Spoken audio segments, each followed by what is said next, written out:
গতকালকে থেকে সারা বাংলাদেশে আলোচিত ঘটনা হচ্ছে আমাদের প্রধান উপদেষ্টা ডক্টর মোহাম্মদ ইউনূসের পদত্যাগ। যদি এই মুহূর্তে প্রধান উপদেষ্টা পদত্যাগ করেন তাহলে অবশ্যই বাংলাদেশ একটা বড় ধরনের ধাক্কা খাবে। এখানে বেশ কিছু দেশি বিদেশি ইস্যুগুলো কাজ করবে, বিশেষ করে ভারত একটা বড় ধরনের ভূমিকা এখানে নিতে চাইবে। আর নিষিদ্ধ ঘোষণা করা বাংলাদেশ আওয়ামী লীগ তারাও কিন্তু এই পরিস্থিতিকে কাজে লাগাবে। এটার নামই হচ্ছে রাজনীতি। আর এই পদত্যাগের ফলে সবচেয়ে বেশি ক্ষতিগ্রস্ত হবে বাংলাদেশ এনসিপি, জাতীয় নাগরিক পার্টি হিসাবে যারা নিজেদের এই দলটিকে তৈরি করেছেন এনসিপি, এবং এই কয়েকজন সমন্বয়ক, তাদের প্রথম সারির বেশ কিছু নেতাকর্মীরাও দেশের মধ্যে কোন পরিস্থিতিতে পড়বে বুঝতেই পারছেন। আর যার কারণে অনেকটা ভয় পেয়ে গেছেন এনসিপি সহ অন্যান্য যারা ডক্টর ইউনূসের একদম প্রথম সারির যারা পৃষ্ঠপোষক আছেন অথবা তাকে যারা নিয়োগ দিয়েছেন। গতকালকে নাহিদের মুখ থেকে আমরা যখন প্রথম শুনতে পেলাম যে ডক্টর ইউনূস পদত্যাগ করবেন, এরপরেই বিষয়টা নিয়ে আপনার ডালপালা মেলে নানান কারণ। কিন্তু ফাইনালি আসলে কেন ডক্টর মোহাম্মদ ইউনূস তিনি পদত্যাগ করতে চান বা চিন্তা ভাবনা করছেন, সেই কারণটি বের হয়ে এসেছে খোদ তার মুখ থেকে। চলুন দেখি আমরা যে তিনি কি বক্তব্য দিয়েছেন। উপদেষ্টাদের জরুরি একটা বৈঠক হয়েছে বেলা 11টায় তেজগাঁওয়ে প্রধান উপদেষ্টার কার্যালয়ে উপদেষ্টা পরিষদের নির্ধারিত বৈঠকে। আসসালামু আলাইকুম প্রিয় দর্শক, কেমন আছেন সকলে? আশা করি সকলে ভালো আছেন। বাংলাদেশে যে উত্তেজিত রাজনৈতিক প্রেক্ষাপট এবং যেই পরিস্থিতি চলতেছে তারই আলোকে আজকের এই গুরুত্বপূর্ণ ভিডিও, যার মধ্য থেকে নাঈম ইল্লিস স্যার একটি বিষয়কে খুবই সুন্দরভাবে উপস্থাপন করেছে। ইউনূসের পদত্যাগ আসল কারণ ফাঁস করলো, এভাবে একটি ভিডিওর টাইটেল দিয়েছে নাঈম ইল্লিস স্যার। বিতর্কিত নির্বাচন হলে ভাবমূর্তি ক্ষুণ্ণ হবে, দায় নিতে চান না মোহাম্মদ ডক্টর ইউনূস।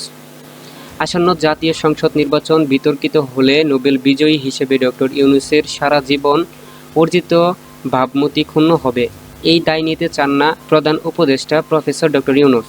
বৃহস্পতিবার 22শে মে বেলা 11টায় তেজগাঁও প্রধান উপদেষ্টা কার্যালয়ে উপদেষ্টা পরিষদে নির্ধারিত বৈঠকে ডক্টর ইউনূস পদত্যাগ প্রসঙ্গে উঠে আসলে তিনি এসব কথাবার্তা বলেন।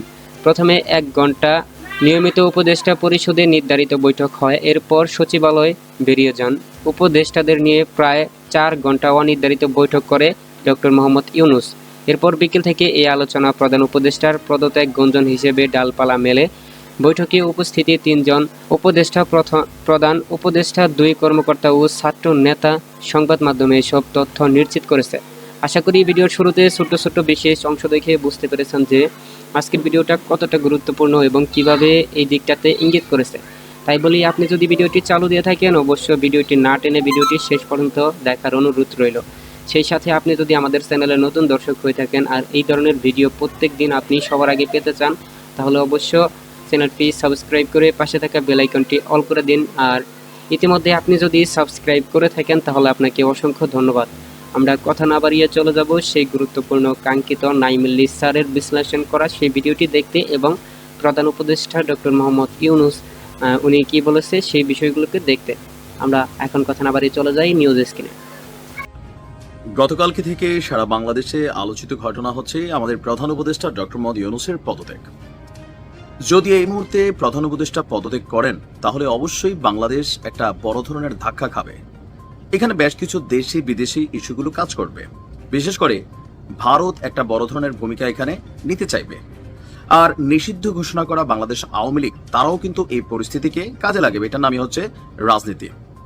আর এই পদত্যাগের ফলে সবচেয়ে বেশি ক্ষতিগ্রস্ত হবে বাংলাদেশ এনসিপি, জাতীয় নাগরিক পার্টি হিসাবে যারা নিজেদের এই দলটিকে তৈরি করেছেন এনসিপি, এবং এই কয়েকজন সমন্বয়ক, তাদের প্রথম সারির বেশ কিছু নেতাকর্মীরাও দেশের মধ্যে কোন পরিস্থিতিতে পড়বে বুঝতেই পারছেন।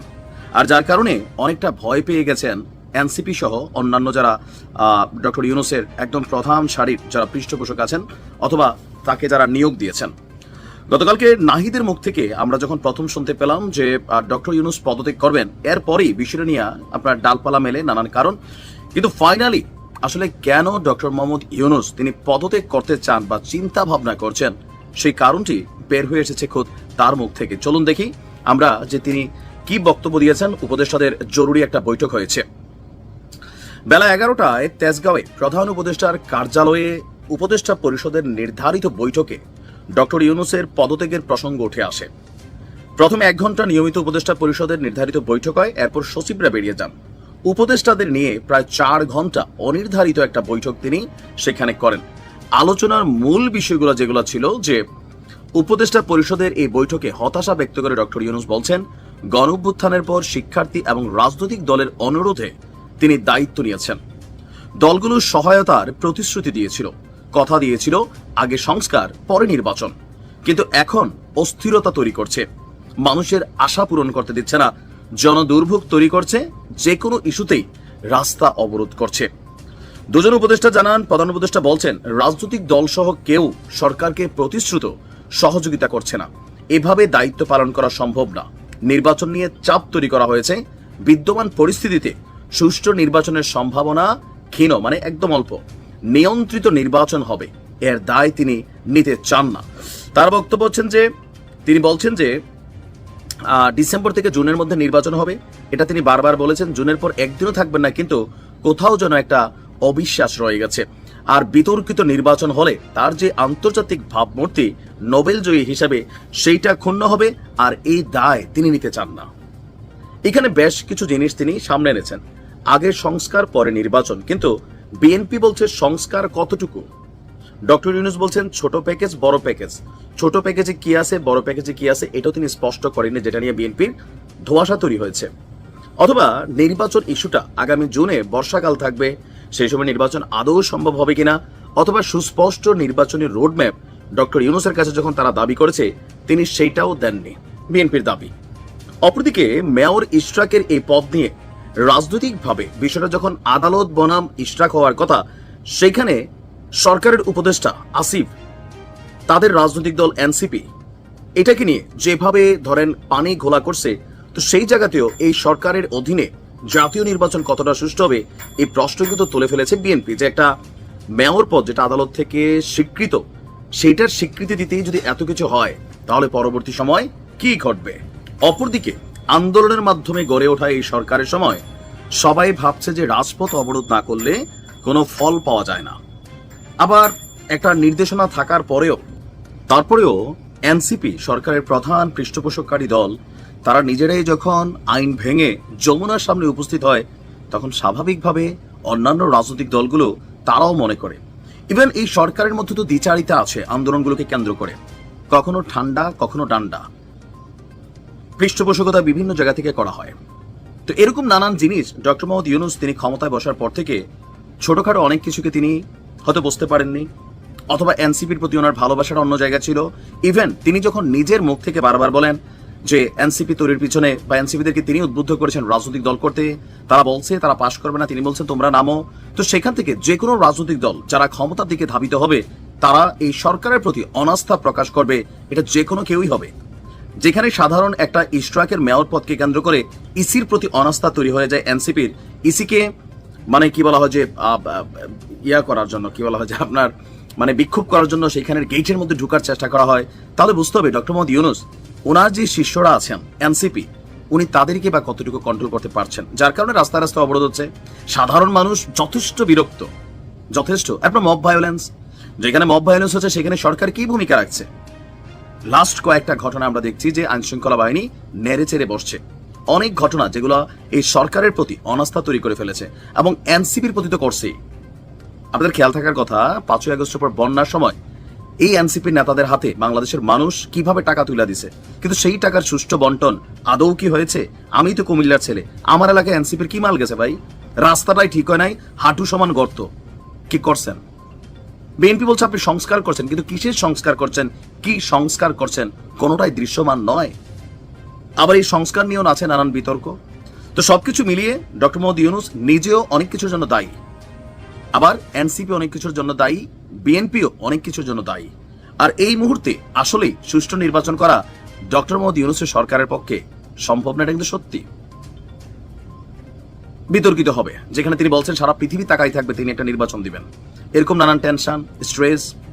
তারপর ওনার প্রতি যে বাংলাদেশের মানুষের একটা গণ ভালোবাসা ছিল, সেটা আস্তে আস্তে কোন লেভেলে চলে আসছে। খালি ওনাকে নিয়ে মানুষ হয়তো বাজে শব্দ ব্যবহার করে না, কিন্তু কাছাকাছি লেভেলে করে যে আপনি নন্দিত নিন্দিত হইয়েন না, পরবর্তী সময় কিন্তু পালাবার রাস্তা পাবেন না।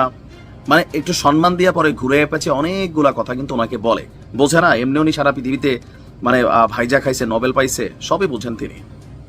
এনসিপি অবাধ্য ওনার, বাকিরাও অবাধ্য। আর এখানে বাধ্য কেন হবে? যার যার ধান্দায় সে ব্যস্ত, এনসিপির ধান্দায় ব্যস্ত, দেশ গঠনে কারো সময় নাই। বিএনপির ধান্দায় ব্যস্ত।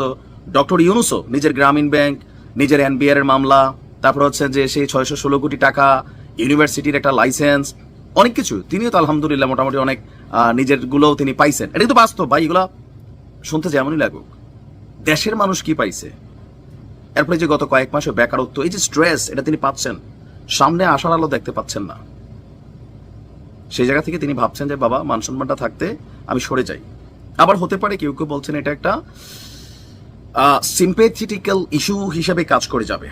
সিম্পেথি নেওয়ার জন্য তিনি এমন ধরনের কথা বলছেন যেন সবাই বসে একটা জাতীয় ঐকমত্য কমিটি তৈরি হয়ে যায়, আবার বিএনপি আসে, নানান কিছু এখানে আলোচনা আছে। বাট আমরা মনে করি ডক্টর মোহাম্মদ ইউনূস তিনি হাল ছাড়লে হবেন না। তিনি একজন নোবেল বিজয়ী, তিনি জানেন কিভাবে এরকম পরিস্থিতি কভার করতে হয়। রাজনীতিতে শেষ কথা কিছু নাই, তবে এই মুহূর্তে ওনার বিকল্প কিছু নাই। একটা নির্বাচন সুন্দর পদ্ধতিতে উনি দিয়ে হস্তান্তর করে যাবেন। মাঝপথে সরে গেলে এটা তো হলো না, এটারও তিনি দায় এড়াতে পারবেন না। ভালো থাকুন। আশা করি আজকের ভিডিওটি আপনি খুবই গুরুত্বপূর্ণ এবং মনোযোগ সহকারে দেখছেন। আজকের ভিডিওটি সম্পর্কে আপনার যদি কোনো মতামত বা কোনো প্রশ্ন থাকে তাহলে অবশ্যই কমেন্ট করে জানাতে ভুলবেন না। আজকের ভিডিওটি আমরা এই তো প্রায় শেষের দিকে চলে আসছি, আমরা ভিডিওটি শেষ করে দেব ইতিমধ্যেই। আর ইতিমধ্যে আপনি যে ভিডিওটি দেখলেন, এরকম যদি লেটেস্ট আপডেট নিউজ আপনি সবার আগে পেতে চান তাহলে অবশ্যই ভিডিওটি লাইক, চ্যানেলটি সাবস্ক্রাইব করে পাশে থাকা বেল আইকনটি অল করে দিন, যাতে করে এরকম লেটেস্ট আপডেট নিউজ আমি ছাড়া মাত্রই বা কোনো জায়গায় ঘটনা ঘটার সাথে সাথে আপনি সবার আগে পেয়ে যান। আর ইতিমধ্যে আপনি যদি সাবস্ক্রাইব করে থাকেন আপনাকে অসংখ্য ধন্যবাদ। আমরা কথা না বাড়িয়ে আজকের ভিডিওটি শেষ পর্যায়ে শেষ করে দেই। দেখা হবে পরবর্তী লেটেস্ট আপডেট নিউজের সঙ্গে। এতক্ষণ সাথে থাকার জন্য আপনাকে অসংখ্য ধন্যবাদ।